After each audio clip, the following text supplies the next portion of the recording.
Meantime, today, one of the three candidates running to be governor of the state of New York was right here in our region. And it was Lieutenant Governor Antonio Delgado's first stop here in a while, as he is trying to build support in an uphill Democratic primary against Western New York native Governor Kathy Hochul.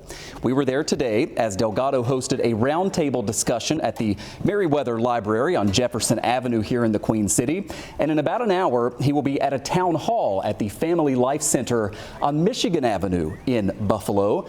But right now, he is here with us live in studio, Lieutenant Governor Antonio Delgado. Thanks for coming in. Thanks for having me. Appreciate it. Absolutely. A lot to talk about here, and I do want to start with your reaction. We got some of this yesterday to the governor's State of the State address. It sort of sets the tone for the legislative session that's happening now in Albany. So you described her proposals as, quote, half measures in a moment that demands bold leadership.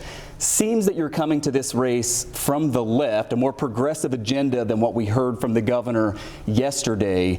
Describe to us, if you were the one giving that speech, how would it have been different? What would you have been proposing differently than we heard from Kathy Hochul? Well, first of all, it's good to be here. It would have been bolder. It would have been more about how we change a broken status quo. The system is broken. It's failing New Yorkers.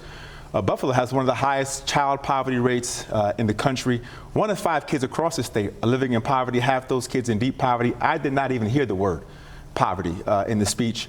I did not hear any focus on making sure that we actually attack the crisis of economic inequality. And what does that mean?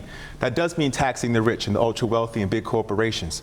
I also did not hear anything about health care in a meaningful way. We saw the cuts that came out of Washington, massive cuts to Medicaid, closures of hospitals. Where is the impact that we're going to actually put to bear to ensure that all folks across this state receive the care that they deserve? I support the New York Health Act. The governor does not.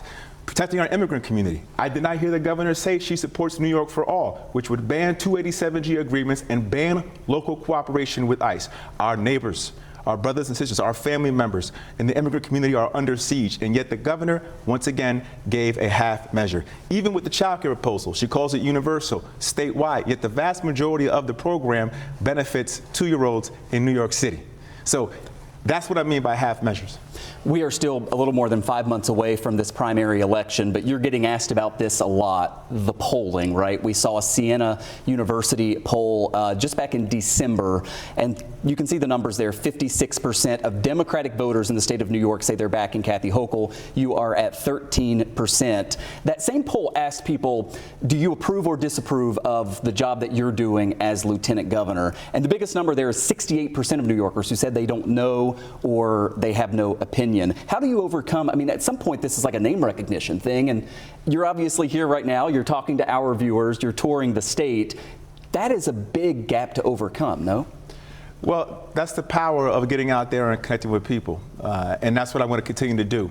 You know, at the end of the day, you show up, you listen, as I've been doing as Lieutenant Governor, and you make sure that you're listening to what people want from their leaders. There's a need right now for change. People are hungry for change. They don't want the same old political establishment mode of governance. They want somebody who's willing to be bold, who's willing to be transformational, who's not having a survivalist mode of politics, but actually has a vision. And I'm confident that as I continue to grow and to continue to have the support of people-powered organizations that actually care about uplifting all communities, the message will get out there, the issues will get out there, and the profile will grow. We have time. Back when Kathy Hochul was lieutenant governor, she was all over the state. She was here in Western New York a lot. We have some of the pictures from when she would go from New York City up to the North Country here to Western New York at groundbreakings, at ribbon cuttings. During your term as lieutenant governor, we haven't seen you in Western New York a lot. Why is that, and how do you get people here to give you a chance when you're going up against a Western New York native? Well, I made a lot of trips all across the state as Lieutenant Governor, made sure to connect with as many folks as I can and could. And I'm proud of the work that I've been able to do as Lieutenant Governor, and will continue to make sure that I bring a voice of accountability and independence to Albany. What we haven't seen right now coming out of Albany is a commitment to actually lift up the folks who have been left behind, the folks who go unaccounted for, the folks who, when I talked to them, they said to me they didn't hear their stories in the governor's State of the State. The folks who were low income, low middle income, black and brown communities, poor white folks who are struggling every single day to put food on their table. They're not being connected with. So you can travel all around the state. The question is, who are you connecting with when you do that work? Who are the voices you're trying to uplift when you do that work? And how are the policies that you are pursuing going to impact their lives? Tax credits to rich developers, that's not how you're going to make affordable housing for the folks who are hurting. Not paying child care workers a living wage is not how you're going to get to universal child care. Not fighting for single-payer health care is not going to deal with the fact that folks are going bankrupt over their health care system. The governor's press office, the campaign press office today, put out a reminder that almost every elected official in Western New York on the Democratic side has endorsed her candidacy. I don't think endorsements mean a lot in races like this, but it can be a measure of the amount of support that you have on the ground. I would imagine you would say yours is a grassroots campaign, but who in Western New York is backing you, and how do you build that support here? The people. You know, it's the groups that I connect with, engage with, meet with, and understand that they have real needs. Real needs. Folks who, like I said, are telling me when they listen to that State of the State, they didn't hear their stories. These are the people who are forgotten, the people who don't feel accounted for. And it's incumbent upon me to continue to build with those folks and lift up them and give them confidence that the system can be responsive to their needs. I am acutely aware of the fact that I am running against the political machinery, that I am running against the political establishment. But here's the thing. Here we are within that framework of the political establishment, and we have the largest wealth inequality gap of any state in the entire country. Despite having the third largest economy in the country, we have all this economic inequality. And if we are a Democratic controlled state, a so-called blue state, why do all of our kids, 1 in 5, are in poverty? Why do we have all this economic inequality? Why are 2 in 5 households right now not able to afford basic necessities? So all the politics, all the machinery, all of the elite that want it, that's fine. But the focus is, what about the people that we're here to serve? Because on our watch, they're hurting.